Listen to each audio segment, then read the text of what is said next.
Welcome back to the 17 News at Sunrise podcast, where we share your news on your schedule. Working in the spirit of the Golden Empire, this is 17 News at Sunrise. Good morning. Right now at 5, a young hero once in the local spotlight for saving his mom's life loses his own. A look back at Elijah's remarkable yet far too short life coming up. The surge of coronavirus cases across the state has Governor Gavin Newsom considering some drastic new measures. A look at our latest numbers and what could happen if the trend continues upward. And the words could be ripped from a breaking 17 News report. Instead, they're the beginning of a new murder mystery novel from a local author. How her hometown inspired the plot on this Tuesday, December 1st. 2020. Good morning, everyone, and thanks so much for joining us for 17 News at Sunrise. It is 5 a.m. on this Tuesday morning. I'm Alex Fisher along with Maddie Jansen. Maddie back from vacation after having a couple days off. Maddie, how's a little bit of time off? It was really nice. I'm very well rested and glad to be back with everyone this morning. Well, we're definitely glad to have you back as well. We'll check in with you in just a moment. But first, we're talking about your forecast. Another beautiful day here in Kern County. Let's turn things over to Kevin Sherratt. Good morning, Alex. Yeah, not a lot of changes in our weather forecast for today. We've got clear skies out there. We still have the freeze warning, but for not all areas of Kern County, just mainly the outlying areas and areas to the north. But we take a look at the satellite and radar, and there's nothing to show you, not even some high clouds around the area, but that freeze warning is still in place for the northern part of the county until 8 a.m. on Wednesday. So I do expect another cold night ahead. And if you're traveling over the Grapevine, there is a wind advisory south of us. Here's a look right now outside, and a temperature 39, so definitely a chill in the air, a northeast wind at 6 miles per hour. As we take a look at the temperatures for today, we'll be rising into the 60s once again. We should be right near 64, and then for Tehachapi, 39 degrees, a west-southwest wind at 6, and you can see the strongest of the winds right now over the Grapevine, and that's why the wind advisory south is in place. As we take a look at the day, sunny skies and temperatures expected into the lower 60s. So overall, another beautiful day around Kern County. I'll have much more in your forecast. That's coming up in just a bit. All right, thanks so much, Kevin. 5:02 is your time now. A young local boy who saved his mother's life by calling 911 2 years ago has died. Fire department, what's the severe emergency? My mom fell and she has real bad bleeding. Elijah Adamus was just 10 years old when he made that phone call. His quick thinking helped save the life of his adopted mother, Jerry Carreras. Elijah was made an honorary Bakersfield firefighter for his bravery and courage during that terrifying moment. He was also special to us here at KGET. Elijah was always a frequent helper during our Make-A-Wish fundraisers and always had a smile for everyone he met. Elijah struggled with numerous health problems since he was born. His family says the 13-year-old died on Thanksgiving Day. A man is in the hospital with what officials call critical yet stable condition after being shot by a police in downtown Bakersfield. It happened around 3:15 yesterday on Truxton Avenue near Mercy Hospital. According to BPD, they got an emergency call stating the suspect had stolen a piece of equipment, a skip loader, from Rogue Construction. When police arrived, they say he got into another vehicle. BPD says he was confronted by officers, and that's when the shooting happened. Police say the man was shot at least once and taken to the hospital. An officer also suffered minor injuries. The two officers involved were wearing body cameras, and BPD says they will release that footage soon. This is the 19th officer-involved shooting this year in Kern County, and it's the 5th involving Bakersfield police officers. Your time now is 5:04. Now to the latest on the coronavirus crisis here in Kern County, with more than 4,000 people testing positive within the past 2 weeks. Nearly as many cases as the entire months of September and October combined. 130 new cases were announced yesterday, but public health officials warned that does not mean the virus is slowing by any means. They say yesterday's relatively small increase can be attributed to not as many people getting tested over the holiday weekend. Kern County's positivity rate is at 11%. That is almost double the state's average. And one of the best ways to help slow the spread, get tested. Public health officials say it is important to get tested even if you're not showing symptoms, and they're offering an incentive. Anyone who gets a free coronavirus test at certain locations in Kern County can also get a $25 Visa gift card. Kern Public Health made 12,000 of those cards available. You are limited to 1 gift card per person per day.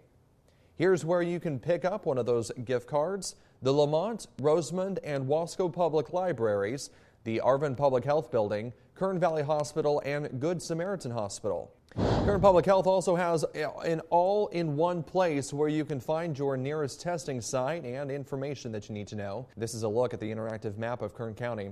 The blue dots are places that offer a COVID-19 test, including certain pharmacies and urgent care facilities. And then the green dots are free testing sites. The green stars are sites that you can get a free test and a gift card as well. The dots also have information on testing dates and times, addresses, and contact information. All you have to do is go to kernpublichealth.com and click on the COVID-19 section. You can also get a free test today in Delano, courtesy of the Kern County Latino Task Force. It's happening at Our Lady of Guadalupe Church from noon to 4 p.m. And there is more this week. Tomorrow at Bear Mountain Elementary School in Arvin, and then on Thursday at Sierra Vista Elementary School in Arvin. On Friday at Greenfield Family Resource Center in Bakersfield, and then on Saturday at the Weed Patch Supermarket in Lamont. Walk-ins are welcome.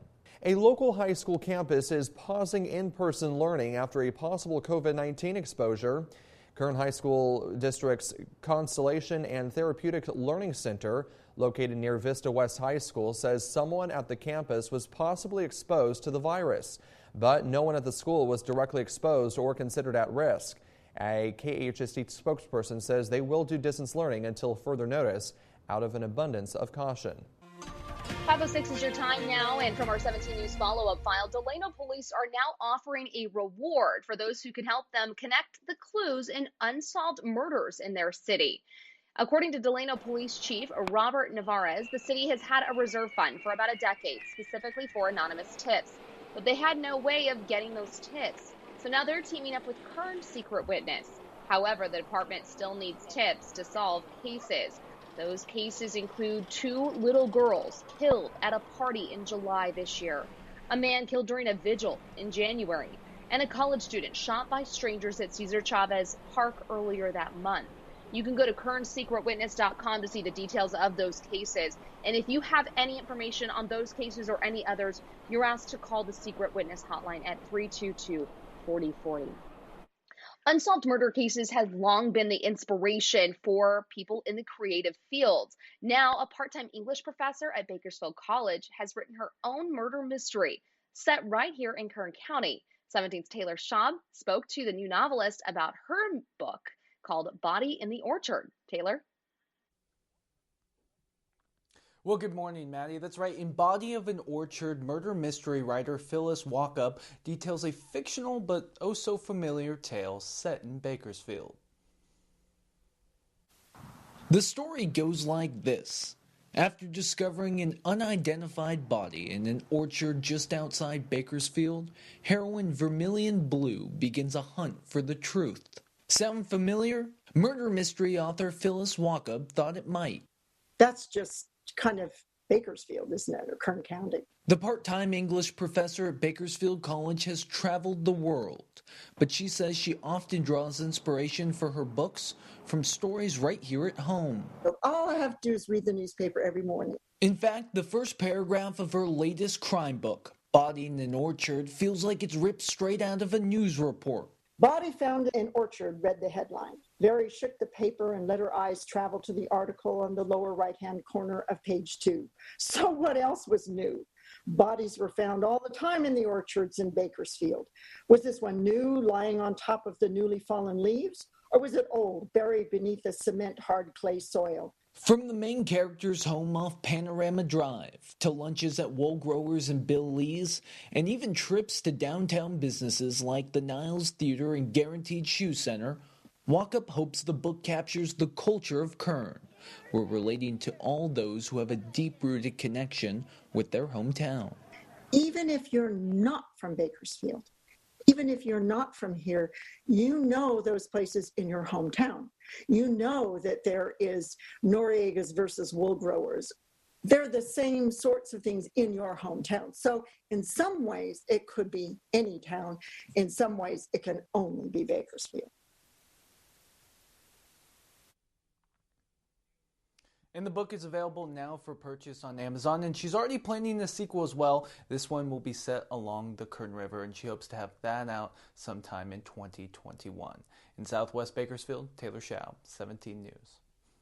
ET Business Watch is brought to you by Grapevine MSP Technology Services, the Valley's leading IT service provider. Welcome back in your 17 Business Watch. Local businesses are teaming up to bring some joy this holiday season. The local Farm to Table is hosting 31 days of giving on social media. Every day, they're teaming up and giving away a prize package from one of 40 local businesses, including House of Beauty, New Vintage Grill, Jake's Tex-Mex, Bella at the Marketplace, and more. Everybody has to stick together as small businesses, you know, and if we can support one another and we can get out the names out there that maybe, like she said, a lot of people don't know of, it like makes us feel good. It makes our hearts happy. All right, so here's how to enter. All you have to do is go to the local Farm to Table page on Instagram, like the 31 Days of Giving post, comment and tag a friend, and then, of course, follow the local businesses on Instagram. Each comment will count as one entry. Today is Giving Tuesday, and it is a day to give back to those less fortunate. Charities and nonprofits have seen declining donations this year because of the pandemic, and some are struggling to stay afloat. Liz McLaughlin has more on how you can make a difference. The push comes every holiday season for Americans to open their hearts and wallets for a good cause. This time of year, it feels like it means more. This year, with the strain of the pandemic, those donations could be a lifeline for charities and the communities they serve. Zuwadi Cultural Collective is one of many small nonprofits that have seen resources dwindle. 25% of our donations were corporate funds, and now, since the pandemic, zero. National organizations are feeling the blow too. Happy birthday. Such as Icing Smiles, a nonprofit that provides dream cakes to critically ill children. The goal is really providing them with a temporary escape because they're going through a lot and they don't have a lot of normal childhood memories. Founder Tracy Quisenberry says cash donations are drying up and requests are starting to surpass the number of volunteers that can fulfill them. The bakeries are either closed, or if they are open, they don't have the ability to donate the way they used to. With the dip in donations nationally, executives from the independent sector predict as many as 1/3 of nonprofits will have to close or merge before the economy recovers. It breaks my heart to see that charities may not survive this crisis. This Giving Tuesday, organizations are asking for help in any capacity. Go out, and especially to get kids involved, to donate your time. Hoping the holiday spirit of giving can lift charities in need. Liz McLaughlin, NBC News. And for a list of participating nonprofits here in Kern County, just visit givingtuesday.org and then click on How to Give. Welcome back here at 526 with some entertainment news. The outlets at Tejon are welcoming back moviegoers for another Cinema Under the Stars event, this time with a holiday twist. On December 12th, they're hosting a free screening of The Grinch. Gates open at 5:30 with the movie starting at 6:30. Guests can watch from the comfort of their own cars. For more information, visit our website, kget.com. Bakersfield's own Jim Ranger was in the spotlight again, performing live on NBC's The Voice last night. Little crowd, little bar, little town, round this old dance floor. My boys are laughing, tap me on the shoulder. Ranger sang Rumor by Lee Bryce on last night's show. His coach Blake Shelton once again heaping praise on Ranger, even telling the local pastor he can see him making it to the finale. We caught up with Ranger right after the live show in Los Angeles to find out how he thinks his performance went. It was so intense. I mean, you walk out there and the stage is massive and everybody's looking at you. And, but man, once the band kicked in, they're so good. And it was spectacular. It was the coolest experience. Good to have you with us and good to be back this morning. It is so hard to believe it is December and it's a chilly start here in the mountains this morning. And I know we have a freeze warning in some areas around the county, right, Kev? Yeah, you're exactly right, Maddie. In some areas, mainly the northern part of the county, Bakersfield is not under the freeze warning anymore, but it is definitely chilly out there if you're just waking up with us on this Tuesday morning. We've got clear skies, 39 degrees. Currently, just a light wind out of the northeast at 6 miles per hour. And as we take a look at the hour by hour here, you can see a nice day ahead. We're going to be back into those 60s. In fact, slightly above normal for this time of year. 43 in Tehachapi, so Tehachapi a little bit warmer than Bakersfield at this time. Northwest wind at 3 miles per hour, and we are seeing a little bit of a wind through the Grapevine and heading south into Southern California. So if you're headed that direction, keep that in mind as we take a look at the hour by hour. Lower 60s expected this afternoon into the mountains. So overall, a pretty nice day. I'll have much more coming your way in just a little bit. For now, back over to you. All right, Kat, thanks so much.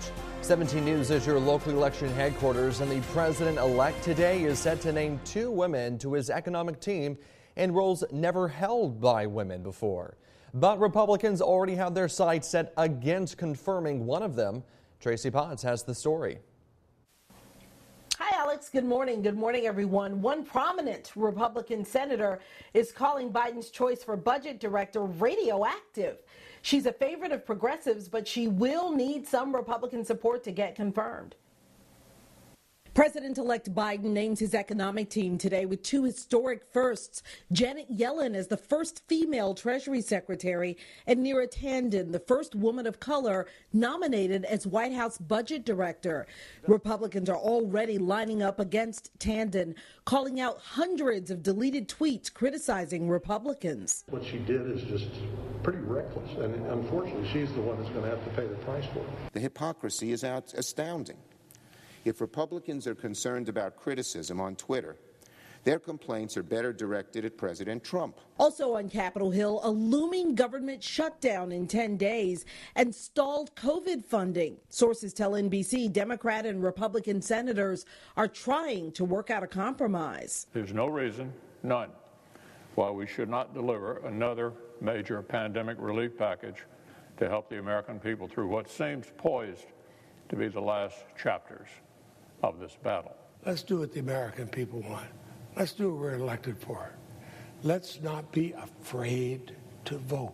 Votes in Wisconsin and Arizona are now certified, despite President Trump's lawyer crying foul. I call this the McCarthy era on steroids. And despite baseless claims of election fraud in Georgia, they're insanity. It's a fever dream, made up. The state's second recount should be done tomorrow.